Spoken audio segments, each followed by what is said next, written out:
And 5, 4, 3, 2. Yeah. Hey, what's up, everyone? This is Darth Taco. I'm here with an old friend of Angie's, who's also a master and a sensei and everything to Angie's long lost husband John. Name is by the name of David Kurtz.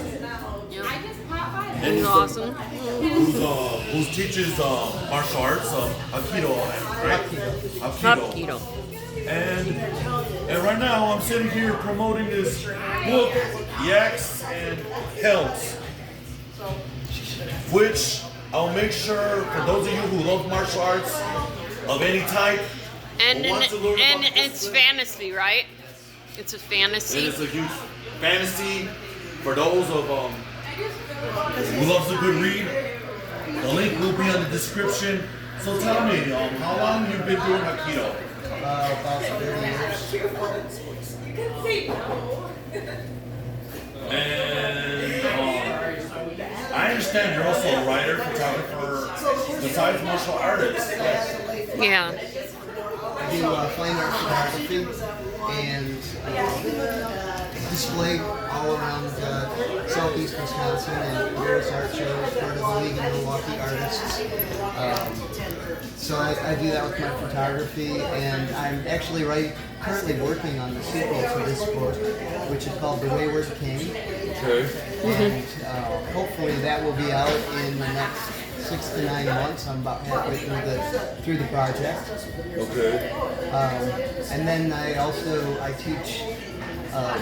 teach not only Hapkido, but I also teach 2 other arts, Hankido and Hangum-do. Hangum-do is Korean sword. And right now, I actually have 3 video students for sword. One in Illinois, one in Kansas, and the other one, believe it or not, in Brazil. So, And what was your passion growing up? Has martial arts, Aikido, has that been your passion growing up? So I always liked martial arts, but I actually had a greater interest in more European history, knights, Vikings, things of that nature, which you find a lot of in my book. Oh, I love it. Very excellent. But as a kid, I learned how to fence, European-style fencing. Did that for a lot of years, and then I sort of started converting over to more Asian martial arts like Iaido and Kendo and things of that nature. And then I found Hapkido, and that just really connected with me. Yeah, it is. So again, in my pretty book, fun. there's a lot of pretty cool fight scenes. There's a lot of history, events that take place in some of these characters' lives are actual events from history. You can look them up. You can Google the events when you find them seasoned throughout the story.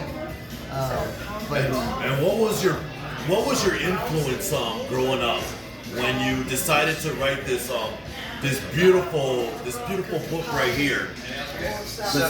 Besides the martial arts and your photography and your passion for animals and your grasp for fantasy, like what was your influence? Well, I know that John influenced you a lot. Well, so growing up, my mother was a librarian. Oh, that's cool. I spent a lot of time reading as a kid. My best friend across the street, his older brother, was a science fiction enthusiast, and I was getting kind of tired of the books my mom was recommending. Honestly, they weren't really lighting me up, and my friend, we were playing at his house one day, and his brother had this whole big bookshelf of science fiction books. And I asked if I could borrow one, and I happened to fall in love with it and started reading science fiction from that point. But growing up, I loved history. I liked science fiction. And obviously, I spent a lot of time in the library with my mom. And picking her up from work and just visiting. Yeah, cool.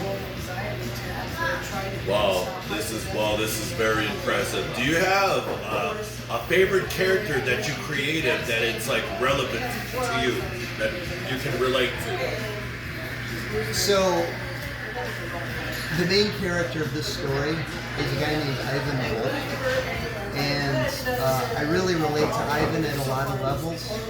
But there's also some animal characters in there that I really connect with. George the horse, who you will meet in the very first chapter, is a favorite character of mine throughout the story. And I've been told by people that have read the book, he is also one of their favorite characters.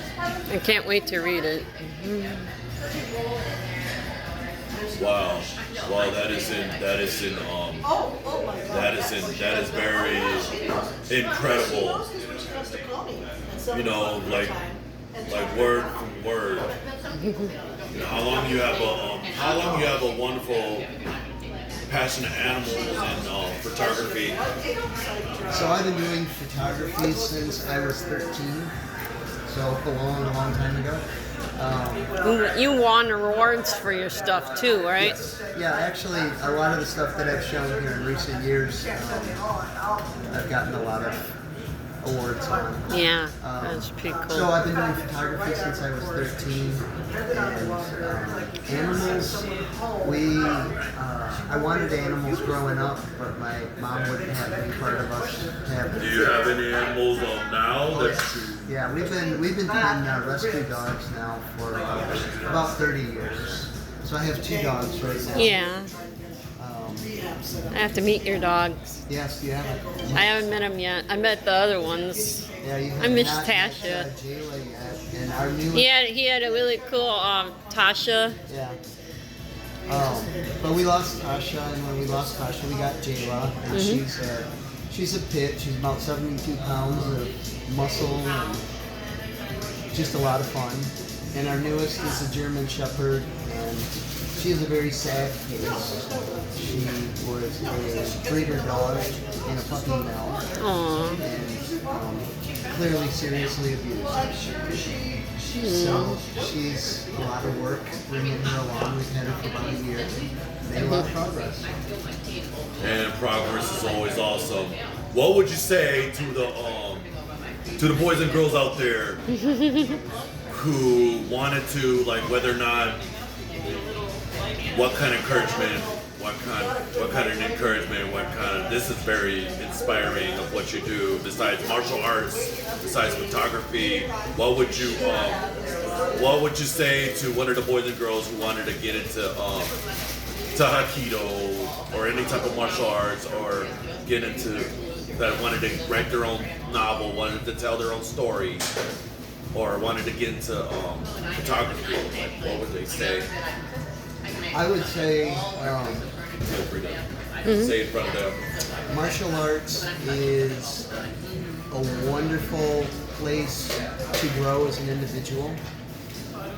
It has multiple levels to it, and every level has its own set of challenges, and there's a sense of accomplishment when you rank up to the next level. Yeah, I know. You have to learn certain things to rank up, and when you do, you get a new belt and I know. a whole new set of things to work towards, and it's a very deliberate process.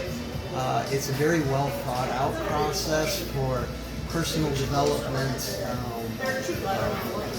attitude, physical fitness, and as far as writing goes, write your book. Write your book. If you've got a book in you, write your book. You don't have to make a big production out of it, just write it. Yeah.